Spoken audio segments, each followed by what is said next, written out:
오늘 함께 나누실 하나님의 말씀은 누가복음입니다. 누가복음 1장 67절에서 80절까지의 말씀을 함께 나누겠습니다. 제가 갖고 있는 성경으로 신약성경 88면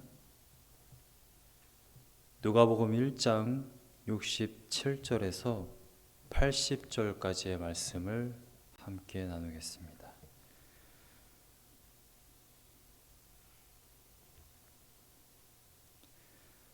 다 찾으신 줄로 알고 제가 봉독하겠습니다.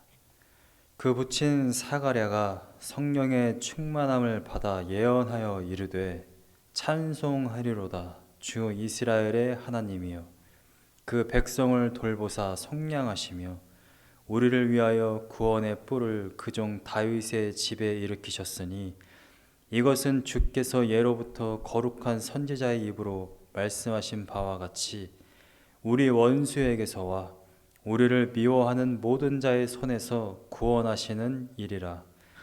우리 조상을 긍휼히 여기시며 그 거룩한 언약을 기억하셨으니 곧 우리 조상 아브라함에게 하신 맹세라. 우리가 원수의 손에서 건지심을 받고 종신토록 주의 앞에서 성결과 의로 두려움이 없이 섬기게 하리라 하셨도다. 이하여 내가 지극히 높으신 이의 선지자라 일컬음을 받고 주 앞에 앞서 가서 그 길을 준비하여 주의 백성에게 그 죄사함으로 말미암는 구원을 알게 하리니 이는 우리 하나님의 긍휼로 임함이라. 이로써 돋는 해가 위로부터 우리에게 임하여 어둠과 죽음의 그늘에 앉은 자에게 비치고 우리 발을 평강의 길로 인도하시리로다 하니라. 아이가 자라며 심령이 강하여지며 이스라엘에게 나타나는 날까지 빈들에 있으니라. 아멘. 저는 잠시 저희가 나누고 있던 전도서를 멈추고 이 12월 한 달 동안 이 성탄 시즌 동안 왕이 오셨다 라는 제목으로 함께 말씀을 나누려고 합니다. 예수님의 임하심, 예수님의 탄생은 모든 인류에게 정말로 기쁜 소식입니다. 여러분들에게 이 시즌이, 이 성탄 시즌이 참으로 기쁜 하루하루가 되기를 간절히 소망합니다. 왕이 오셨다. 우리 예수 그리스도는 우리의 왕이십니다. 어떤 국지적인 또는 어떤 한 나라의 작은 왕이 아니라 온 우주의 왕이십니다. 믿으십니까? 왕이 오셨다라는 제목을 가지고 3주간 말씀을 나누게 될 텐데 왕에 대해서 한번 생각을 해봤습니다. 여러분, 왕이라는 이미지를 떠오르면 어떠한 이미지가 떠오르십니까? 어떠한 심정이 여러분들 가운데 있나요? 제가 좀 찾아보니까 제가 어제 제 아내한테 그런 이야기를 했었는데 그냥 세월이 가는 것이 참 빠르다 보니까 그런 생각이 들었습니다. 여보, 가만히 생각해 보니까 조선시대가 끝난 지가 겨우 100년 조금 넘었어. 우리는 사극을 이렇게 TV로 보다 보니까 조선시대가 굉장히 옛날로 생각할 때가 있습니다. 특별히 저는 그래요. 제가 태어났을 때에 이미 우리나라는 다 현대화되어 있었기 때문에 조선시대 생각하면 정말 몇백 년 전 아주 옛날에 있었던 그러한 일처럼 느껴집니다. 근데 고작 올해가 110년 정도 됐다고 그래요. 제가 올해 나이 40대였습니다. 제가 1981년생인데 제가 태어난 해를 보면 고작 몇십 년밖에 안 된 거예요. 70년, 80년. 그래서 생각해 보니까 정말 참 좋은 세상에 태어났구나. 조선시대를 생각해 보면 가장 좋은 사람들이 누굴까?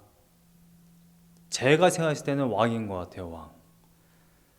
왕 한마디면 모든 백성들이 다 좌지우지하고 자기 마음대로 권력을 휘두를 수 있고, 백성들은 임금의 이름을 함부로 부르지도 못하잖아요. 임금이 행차하면 땅에 엎드려서 절해야 되고, 임금이 죽어라 하면 죽어야 되고, 전쟁에 나가라 하면 전쟁에 나가야 되는 것이 왕정 국가의 그러한 모습입니다. 여러분, 하나님이 예수님을 이 땅에 우리들의 왕으로 보내셨어요. 그리고 우리를 다스리게 하셨습니다. 여러분들이 정말 예수님이 왕으로 오신 것을 정말 기뻐하느냐 하는 것입니다.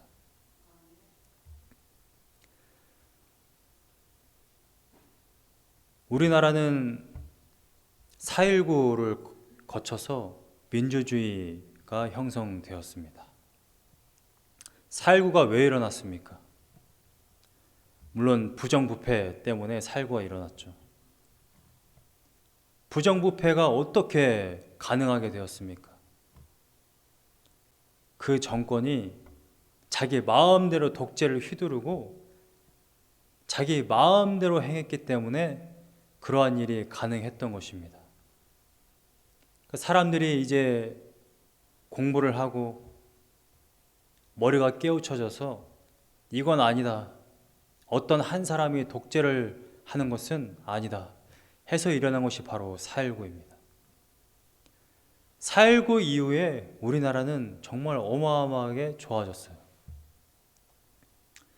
그래서 틈만 나면 데모, 투쟁 이런 걸 할 수 있는, 그리고 우리들의 목소리를 높일 수 있는, 그리고 헌법에도 언론의 자유가 있는, 집회의 자유가 있는 그러한 나라가 되었습니다. 프랑스는 프랑스 혁명 이후로 우리나라보다 더 급진적으로 변하게 되었는데, 어느 나라든 다 왕정 국가였잖아요. 근데 프랑스는 프랑스 혁명 이후로 아예 위계에 대한 모든 권위가 없어졌다고 그래요. 회사에서도 상사가 부하에게 함부로 말하거나 성적인 농담을 조금이라도 하면은 바로 소송에 걸린다고 그래요. 프랑스는 절대 이런 말을 할 수 없다고 합니다. 손님은 왕이다. 손님은 절대 왕일 수 없다라는 거예요. 웨이터나 웨이트리스를 마담이라고 불러야 된대요. 썰이라고 불러야 한대요. 그렇게 부르지 않으면은 그 사람들은 소송에 걸린다라는 겁니다. 현대는 민주주의 사회를 살고 있어요. 모든 사람들이 평등하고 바로 나 자신의 주권이 굉장히 드러나고 주권을 주장할 수 있는 그러한 시대에 살고 있습니다. 이러한 시대에 살고 있는 우리가 과연 아무리 예수님이라 할지라도 내가 왕이 아니라 저분 예수님이 왕이야? 라고 했을 때 여러분들이 정말 그 왕의 다스림을 받고자 하는 그분의 통치 안에 나의 모든 인생을 자발적으로 기쁨으로 내놓고자 하는 그러한 마음이 있느냐 하는 것입니다. 우리들이 신앙생활이라 말하고 나는 그리스도인이라고 말하지만 많은 그리스도인들이 천국에 가는 것만 좋아하지 실제적으로 우리들의 왕이신 그분에게 순복하고 그분의 통치로 살아가려고 하는 그러한 마음은 많이 없는 것 같습니다. 그런데 오늘 본문을 보면 사가랴는 이 왕의 오심을 모든 사람들 가운데 선포하며 찬양하는 그러한 말씀들이 있습니다.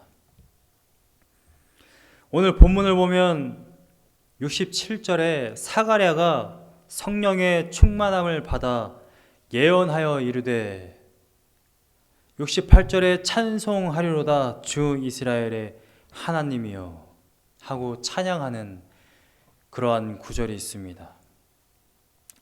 67절에서 80절까지의 이 말씀을 기독교 전통 안에서 베네딕투스라고 명명합니다.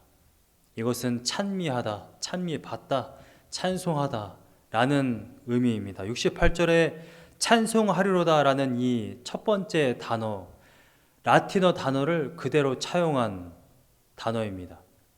그래서 캐톨릭 성가라든지 기독교 전통 안에서 이 베네딕투스, 이 찬송가가 널리 알려져 있습니다. 근데 사가랴가 누구냐?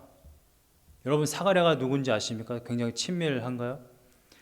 기본적으로 우리는 침례 요한에 대해서만 알고 있는데 누가복음 1장 5절을 보면 사가랴가 어떤 사람인지에 대해서 소개하고 있습니다.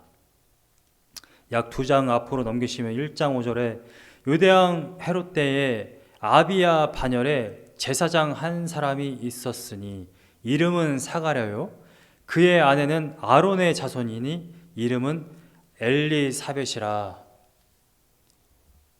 사가랴라는 사람은 제사장입니다. 물론 전체 내러티브를 보면 결국 침례 요한의 아버지가 됩니다. 그리고 침례 요한의 어머니인 엘리사벳도 아론의 자손입니다. 지금 사가랴 제사장은 아비야 반열의 제사장이라고 이야기해요. 무슨 말이냐면 아론의 직계 자손이라는 것을 말하고 있습니다. 그 다음에 아비야 반열, 제가 준비한 PPT가 있는데 PPT를 한번 좀 띄워봐 주시면 이해하시는데 조금 도움이 되실 것 같아서 준비했습니다. 물론 우리가 그냥 넘어가도 되지만 나온 김에 공부하는 것도 좋습니다. PPT를 띄워주세요. 네, 반열. 네, 잘 안 보이실 수도 있지만 반열은 총 24반열이 있습니다. 이 반열은 무엇 때문에 이러한 조를 짰냐면 반열이란 말은 쉽게 말하면 조입니다. 조. 1조, 2조, 3조, 4조. 한 조는 보통 2명에서 6명까지도 조를 짭니다. 이때 당시에 성전에서 봉사하는 제사장의 수는 약 18,000명이라고 그래요. 어쨌든 24반열 중에 8번째 반열이 바로 아비야입니다. 여기에 대한 자세한 걸 보시려면 역대상인가요? 제가 적어놨던 것이 기억이 나는데 여기 지금 안 뜨네요. 역대상 24장 7절에서 18절을 보면 역대상 24장 7절에서 18절을 보면 그 아론의 직계 후손들 중에 제비를 뽑아서 반열들을 설정했습니다. 다윗이 설정을 한 거예요. 그 반열들이 지금 나와 있는데 24개의 조가 성전 봉사를 합니다. 1년 동안. 한 조는 1년에 2주를 봉사해요. 근데 2주를 연달아 봉사하는 게 아니라 한 주씩 봉사합니다. 1년에 제비를 뽑아서 한 주 봉사하고 그 다음에 나머지 주들은 다른 조가 성전을 봉사합니다. 그러다가 또 어느 날 제비를 뽑아서 또 한 주를 봉사합니다. 성전 봉사가 굉장히 보기에 아주 시체말로 굉장히 짭짤해 보이는 그러한 직업처럼 보입니다. 만약에 저희 켄터키 미션 교회를 목회를 하는데 24개 조로 나누어서 목사들이 2주만 봉사를 한다고 한번 생각해 보시면 좀 이해가 편합니다. 그러면 참 목회가 아주 할만 나겠죠? 레위인들이 꼭 성전 봉사만 하는 건 아닙니다. 성전 봉사를 하지 않는 나머지 주들은 이스라엘 백성들을 재판을 한다든지 도피성을 관리를 한다든지 또 성전의 청소, 도피성 관리, 이스라엘 백성들을 관리하는 것, 이러한 일들을 많이 하고 있습니다. 네, 이제 꺼주셔도 되고요. 그런데 이 사가랴가 누가복음에 보면 마침 성전 봉사를 하는 그 주에 성전에 들어가서 분향을 했어요. 불을 피우고 기도를 합니다. 그 시간에 이스라엘 백성들은 다 밖에서 그 같은 시간에 기도를 하게 되어 있습니다. 다른 이스라엘 백성들은 다 밖에서 기도하고 있을 때에 사가랴에게 천사가 나타납니다. 그 천사는 가브리엘입니다. 가브리엘 천사가 나타나서 이런 말을 해요. 너에게 기도의 응답이 이루어졌다. 내 아내가 이제 잉태하게 될 것이다. 근데 사가랴는 이 말을 믿지 않습니다. 왜 믿지 않냐면 사가랴는 이미 임신을 하기에 자신의 아내가 너무 나이가 많았다라는 것을 인식을 하고 있어요. 이 나이는 이제 대략 40에서 50세 정도 되겠죠. 왜냐하면 제사장 직무는 50세까지니까요. 그런데 이제 그것을 믿지 못하니까 천사가 하나님의 말씀을 빌어 이렇게 이야기합니다. 너는 이 일이 이루어지기까지 말을 할 수 없게 될 거다. 왜냐하면 믿음이 없어서. 그래서 사가랴는 성전에 나왔을 때에 말을 할 수 없는 상태가 되었습니다. 그리고 컨텍스트 상에서 64절을 보면 62절을 보면 사람들이 사가랴에게 몸짓으로 말하는 것을 볼 수 있는데 왜 사람들이 몸짓으로 말을 할까요? 사가랴는 말만 못한 게 아닙니다. 듣지도 못한 상태가 되었어요. 사가랴에게 임한 하나님의 그 놀라운 은혜는 분명히 은혜입니다. 오랫동안 고대하던 임신이 드디어 되었기 때문에 사가랴 개인에게 굉장한 기쁨이 맞죠. 사가랴는 그러한 일이 이루어지는 것이 상식적이거나 믿을 수 없는 일이라고 생각을 하였습니다. 그래서 그 믿음 없음 때문에 말을 못하게 됩니다. 그런데 오늘 본문 말씀은 67절부터 읽었던 이 본문 말씀은 어떠한 장면이냐면 드디어 침례 요한이 이 땅에 태어나게 됩니다. 그래서 그 일이 이루어진 거예요. 내 아내의 태를 통해서 침례 요한이 태어나게 될 거다. 메시아의 길을 예비하는 엘리야와 같은 선지자가 태어나게 될 거다. 그 일이 이루어질 때까지 너는 말을 못하게 될 거다. 그리고 이제 그 일이 이루어지니까 사가랴가 말을 할 수 있게 되었어요. 사가랴가 말을 할 수 있게 되었을 때에 한 첫 번째 행동이 무엇이냐? 그것이 바로 오늘 본문 말씀인 겁니다. 사가랴는 찬송합니다. 무엇을 찬송합니까? 68절부터 71절까지의 말씀을 보면 하나님이 우리를 위하여 구원의 뿔을 일으키시고 구원하시는 일을 지금 이루셨다. 사가랴는 자신에게 일어난 오랫동안 고대하던 자신의 자식이 이 땅에 태어난 것을 기뻐하며 사람들과 떠들썩하게 이야기를 나누고 내가 성전에서 천사를 봤어. 내가 이러이러한 경험을 했어. 이러한 이야기를 하는 것이 아니라 입을 열게 되었을 때에 사가랴는 하나님을 찬송합니다. 자신의 기쁨이나 자신의 개인적으로 일어난 일이 아니라, 그리고 그 찬송은 어디를 향하고 있느냐? 바로 하나님께서 하신, 이루신 일의 그 방향을 향하고 있다고 하는 것입니다. 69절 말씀을 보면 하나님이 우리를 위하여 구원의 뿔을 그 종 다윗의 집에 일으키셨다. 구원의 뿔이라는 이 표현은 대부분 왕한테 쓰는 표현입니다.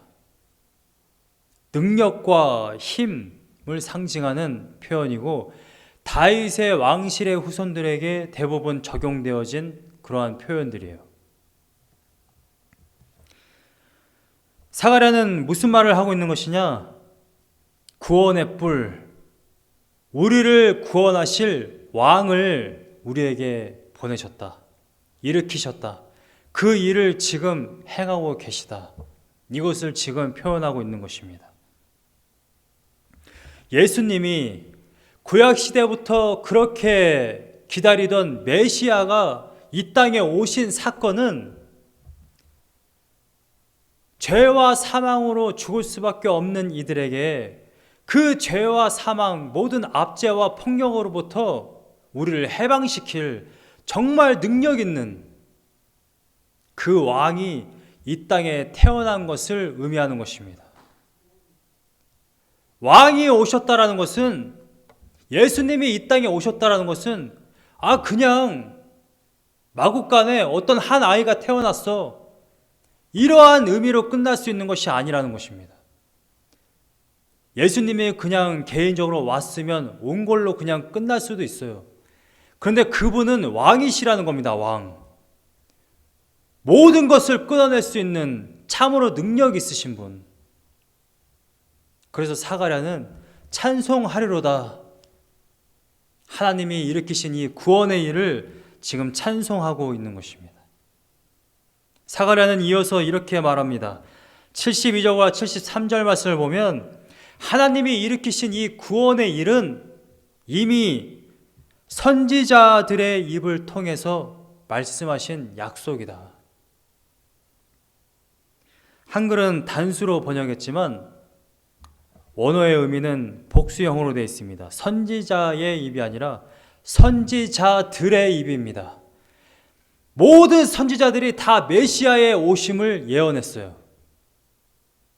그 예언의 말씀이 바로 지금 오늘 이루어졌다.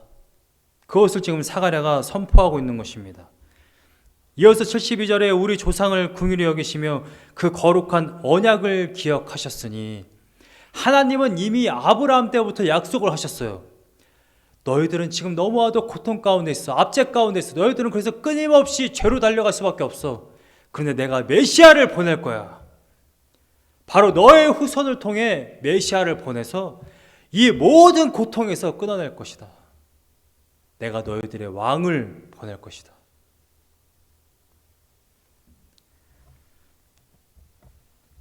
그 왕을 보낸 결과가 어떻게 됩니까? 예수님을 이 땅에 보낸 결과가 어떻게 되느냐? 사가랴는 그것까지도 찬송하며 말하고 있습니다. 74절과 75절 말씀이에요. 우리가 원수의 손에서 건지심을 받고 우리를 끊임없이 죄 가운데로 몰아내서 우리가 끊임없이 사망으로 갈 수밖에 없는, 지옥으로 끌려갈 수밖에 없는 그 상황, 우리들의 원수들은 끊임없이 우리를 죽이려 하는 그러한 상황 가운데 있습니다. 모든 인류는. 그런데 그 모든 원수의 손에서 우리를 건지시는 그 왕이 임하였다라는 것입니다. 어떻게 하나님의 구원하시는 그 일, 예수님의 오심을 찬송하지 않을 수 있겠습니까? 생각을 해보세요.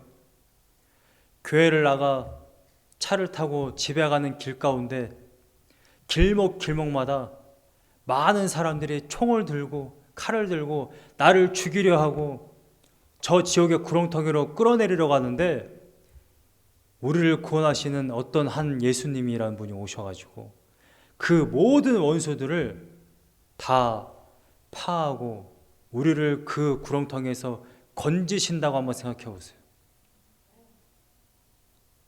어떻게 하나님의 이 구원하심을 찬송하지 않을 수 있겠습니까?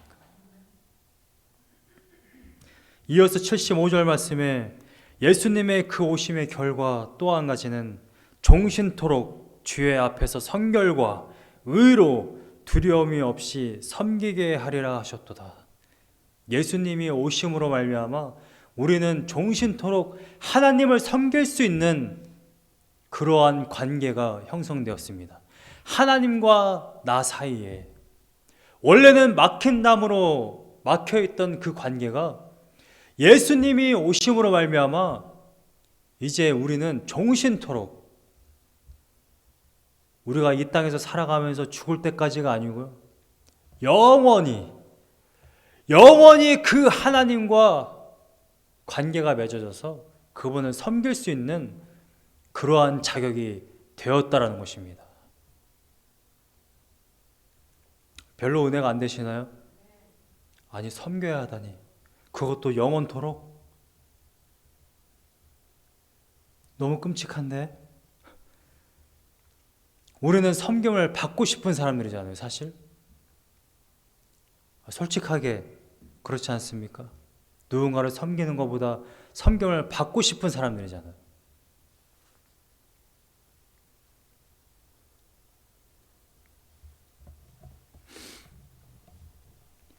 여러분, 예수님이 이 땅에 오셔서 우리를 종신토록 하나님을 섬길 수 있는 그러한 영광을 부여해 주심을 정말 여러분 감사하고 기뻐하십니까?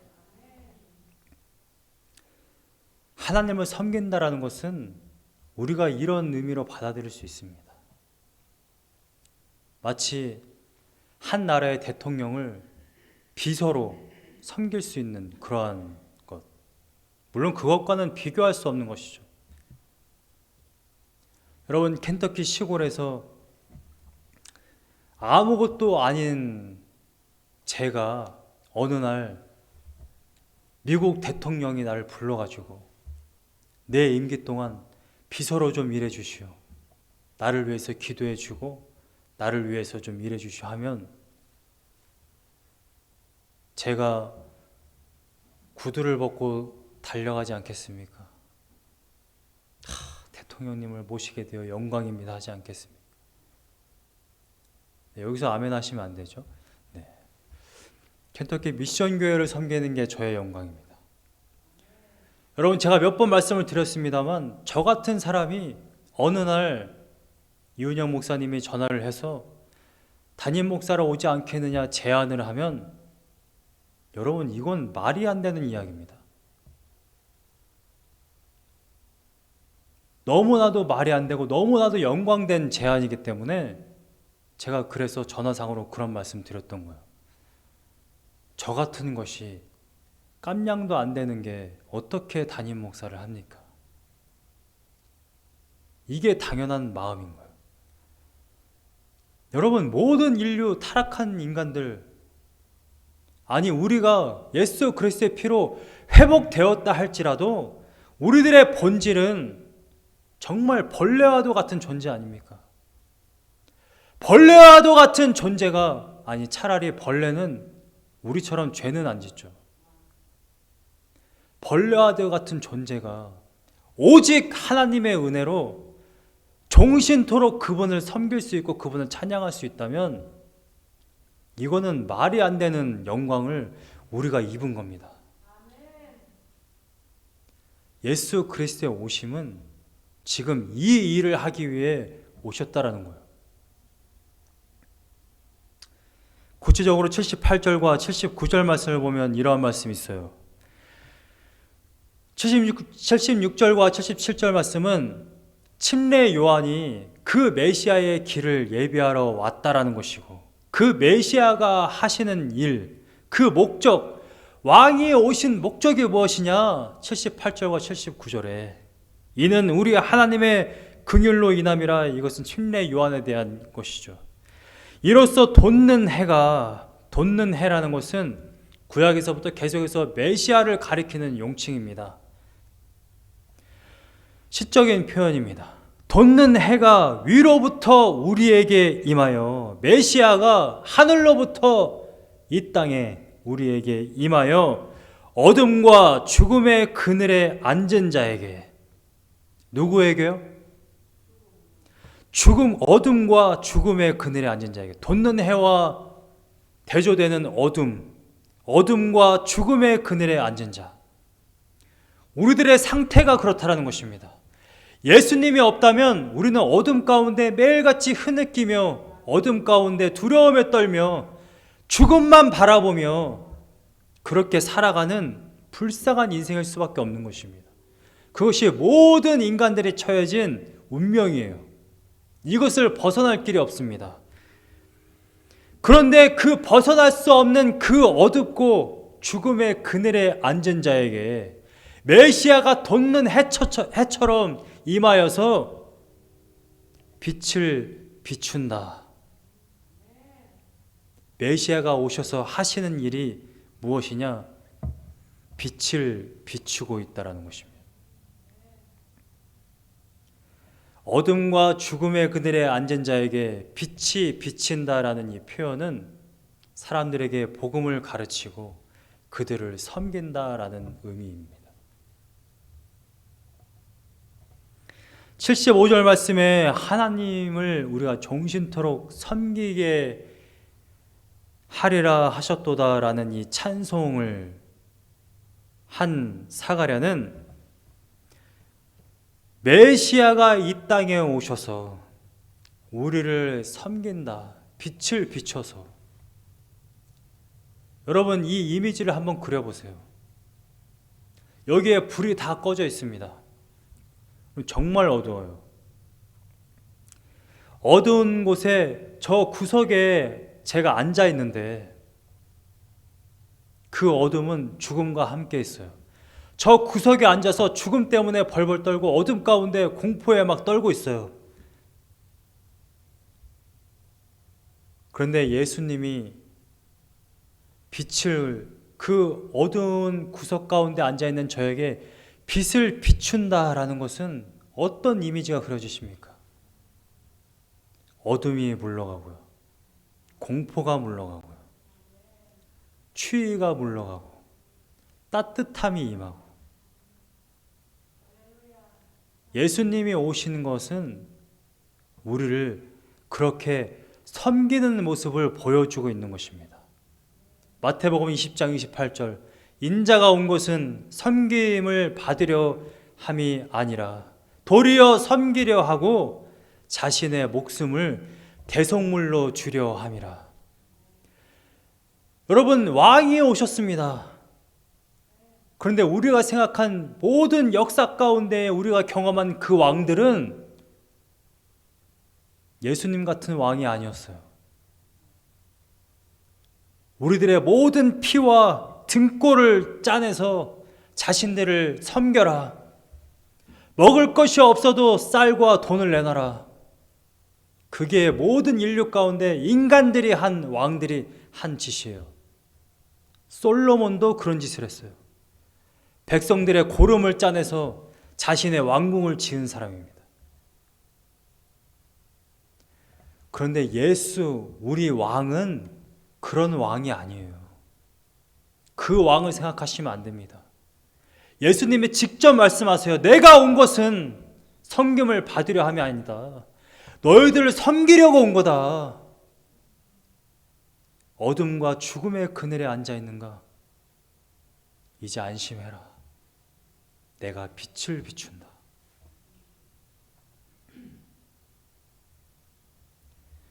그리고 평강의 길로 인도한다. 평강의 길은 구약에서 끊임없이 하나님과 동행하는 것을 이미지화한 표현입니다. 하나님과 동행했을 때 형통하죠. 복 있는 사람은 악인의 길을 쫓지 아니하며 시냇가의 심기운 나무처럼 철을 따라 꼴을 맺는다. 하나님과 함께하는 자들은 모든 것이 형통합니다. 그것을 평강의 길이라고 해요. 그런데 이 평강의 길을 어둠과 죽음의 그늘에 앉은 자들이 어떻게 그 평강의 길을 이룰 수 있습니까? 예수님이 오시지 않으면 절대 그 길을 이룰 수 없어요. 내러티브를 보면 침례 요한의 탄생이 나오고요, 예수님의 탄생이 나옵니다. 침례 요한은 이 땅에 와서 회개를 외쳐요.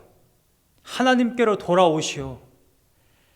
하나님께 돌아오는 것이 바로 구원으로 이르는 길입니다. 구원의 길을 제시해요, 침례 요한은. 그런데 침례 요한이 그 젊은 나이, 예수님과 고작 6개월 차이잖아요, 나이가. 침례 요한은 30세에 죽고 예수님과 바톤 터치합니다.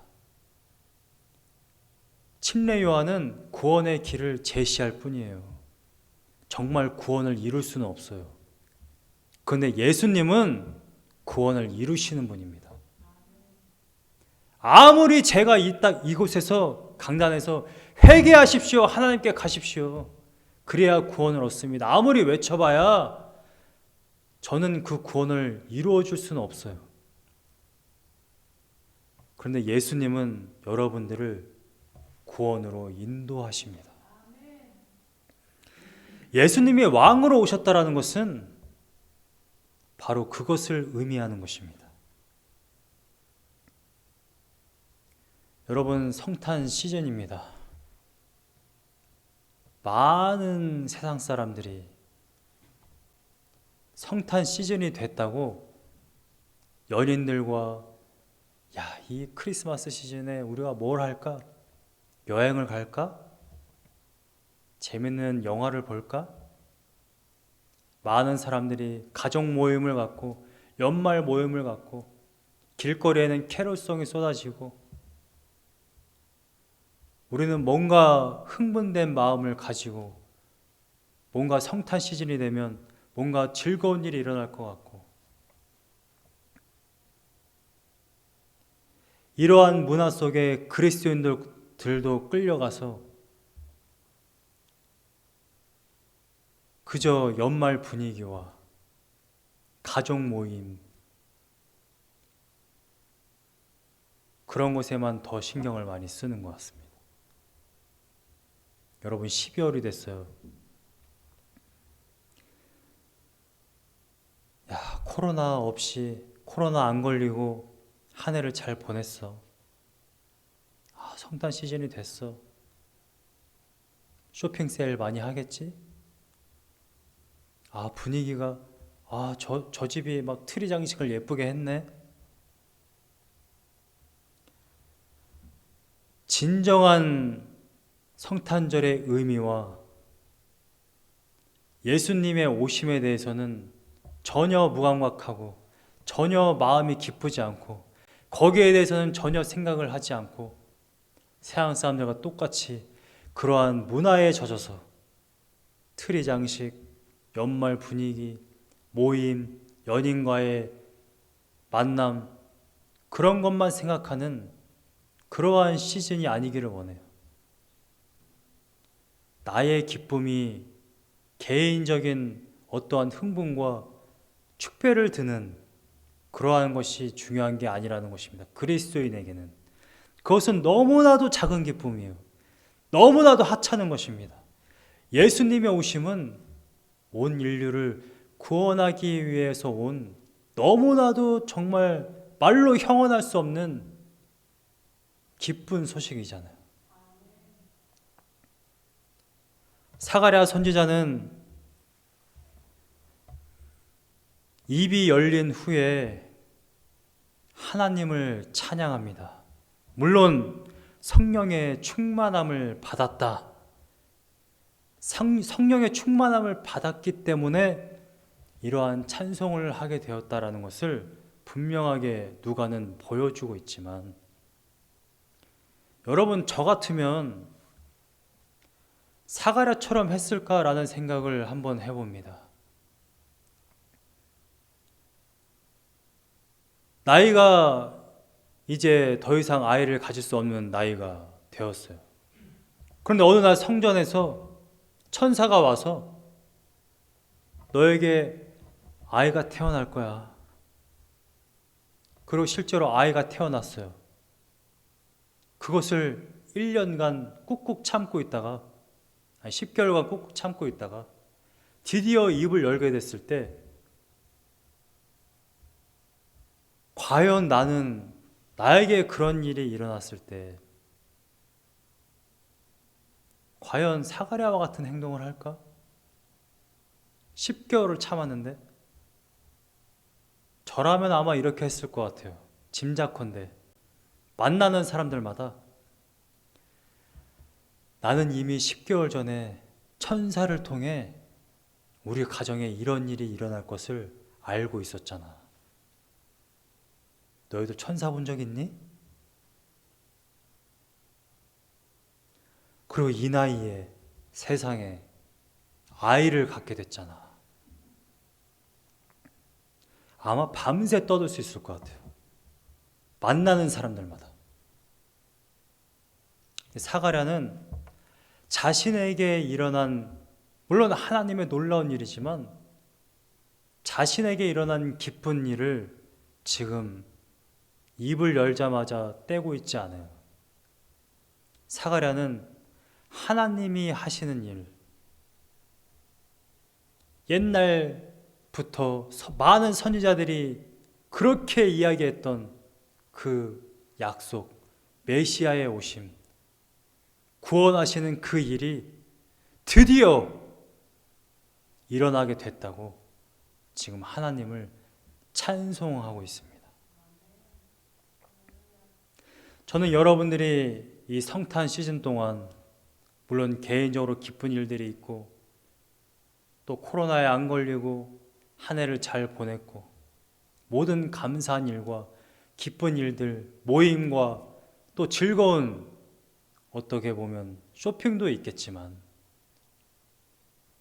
거기에 먼저 마음을 뺏기는 것이 아니라 우리는 그리스도인이잖아요. 예수님의 오심은 전혀 온데간데 없고 세상의 문화를 즐기는 그러한 하루하루가 아니라 예수님의 오심이 정말 우리에게 얼마나 큰 기쁨이고 큰 영광인지를 기억하고 상기하며 정말 기쁨으로 예수님의 탄생을 찬송하게 되는 그러한 시즌이 되기를 간절히 소망합니다. 찬송하리로다.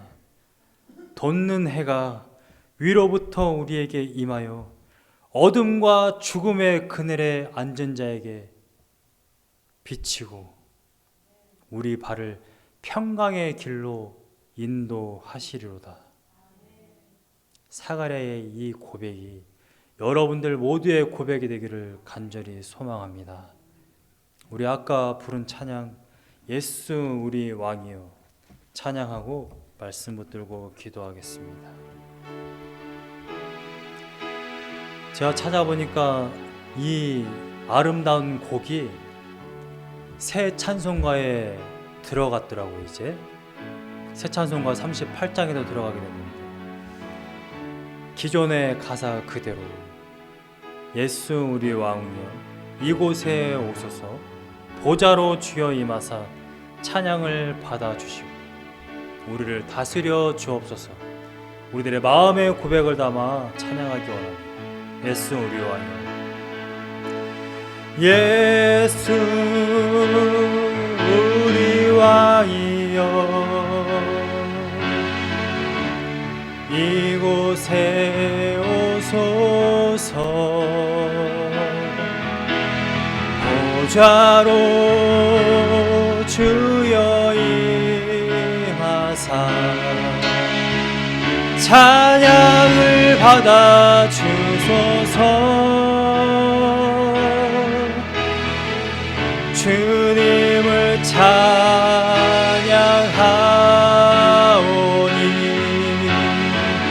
주님을 경배하오니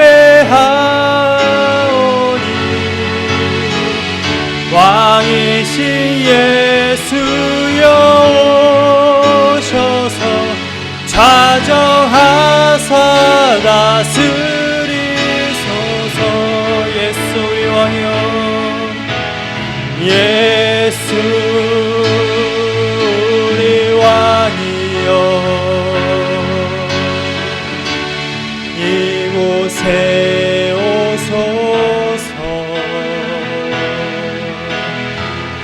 자로 주여 임하사 찬양을 받아 주소서. 주님을 찬양하오니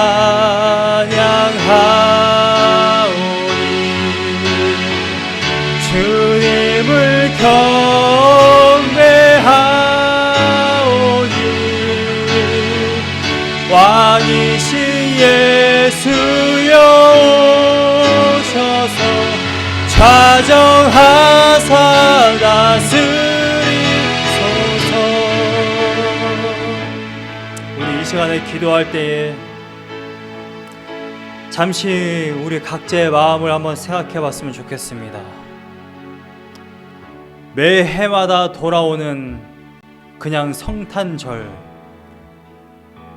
생각은 하지 않는지,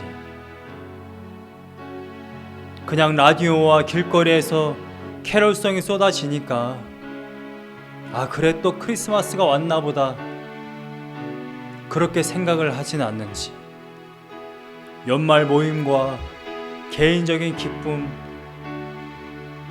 어떤 분위기에 휩쓸리는 그러한 크리스마스 시즌, 세상 사람들도 인정하는 그냥 크리스마스 시즌이라고 생각하는 문화로 받아들이고 있지는 않는지, 우리에게는 그러한 것이 아닙니다. 예수님의 오심은 그냥 세상에서 즐기는 그러한 문화가 아니에요. 왕이 오셔서 우리들의 모든 가난함과 모든 죄의 사슬에서, 가난과 폭력에서, 압제에서 그 모든 것을 끊어내고 우리를 해방시킨 너무나도 놀라운 역사적인 사건인 것입니다.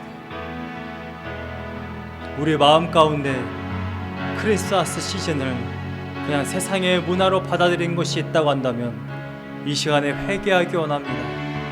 예수님의 오심을 정말 기뻐하고 정말 찬송하고 나의 왕으로 섬기게 되는 그러한 은혜가 있기 원합니다.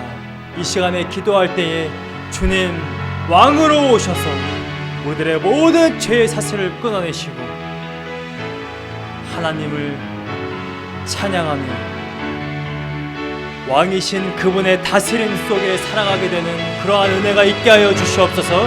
우리 합심하며 기도하며 나가겠습니다. 사랑과 은혜가 풍성하신 주님 감사합니다. 하늘로부터 돕는 해가 임하였습니다. 하나님의 주권적인 은혜로 말미암아 예수 그리스도의 메시아를 우리 안에 보내셔서 모든 죄악 가운데서 우리를 끊어내시고 우리를 죄와 가난한 가운데서 폭력과 압제에서 저 원수의 손에서 건지심을 감사하며 하나님 아버지 그 영광 가운데 나아가게 하심을 아버지여 찬미하게 하심을 감사합니다. 장안의 그 찬송이, 장안의 그 베네투스가 아버지 이제는 우리들의 찬송이 되기 원합니다. 주님 아버지 마음껏 찬양하고 아침부터 저녁까지 찬송을 해도 정말 원이 풀리지 않는 너무나도 큰 은혜를 우리가 입었습니다. 예수님의 그 오심이 아버지의 성탄 시즌 가운데 정말로 우리들 가정 가운데 우리들 개인 가운데 정말 넘쳐나는 은혜가 임할 수 있도록 주님 아버지 인도하여 주시옵소서. 우리의 부족함, 우리의 연약함, 우리의 정말 그 교만함과 완악함을 하십니다. 아버지 오늘 섬기기를 원치 아니하고 아버지 새로운 왕이 원치 아니하는 그러한 마음, 오히려 내가 왕이 되기 원하고 나의 기쁨이 되기 원하는 그러한 마음이 있을 때에 주님 이제는 그 예수 그리스도를 나의 왕으로 모셔 아버지 그 다스림 속에 살아가는 귀한 은혜가 우리 안에 임할 수 있도록 주님 아버지 인도하시고 역사하여 주시옵소서. 아버지 함께 하시고 사랑과 은혜가 풍성하신 주님, 우리의 왕으로 오셔서 기존의 우리들의 모든 불쌍한 삶, 어둠, 죽음, 그 그늘 가운데서 헤매이며 고통 속에 살아가던 그 모든 인생을 메시아를 보내심으로 말미암아 끊어내시고 우리를 저 생명으로 천국으로 인도하심을 감사드립니다. 그저 하늘에서 왕으로 누리셔도 충분할 그러한 자격이 있으신 분이 정말 이 땅의 구더기와도 같은 우리들을 위해 이 땅에 오셔서 십자가를 지시고 우리를 구원으로 인도하심을 감사드립니다. 이 감사한 왕의 오심, 예수 그리스도의 탄생을 우리가 마음껏 기뻐하고 그 하나님의 구원의 역사를 찬송하는 그러한 시즌이 될 수 있도록 주님 아버지 인도하시고 역사하여 주시옵소서. 세상의 문화와 개인적으로 소망하는 일들이 이루어졌다고 해서 거기에 우리들의 마음을 뺏기는 것이 아니라 우리들의 모든 인생, 궁극적인 그 모든 문제를 메시아를 통해 해결하신 이 사건을 다시 한번 기억하는 그러한 기간이 되기를 원합니다. 주님 은혜를 덧입혀 주셔서 하나님을 마음껏 찬송하는 우리들의 입술의 고백이 매 순간마다 하나님의 그 구원의 역사를 찬송하게 되는 그러한 은혜가 있게 하여 주시옵소서. 예수님의 이름으로 기도하였습니다.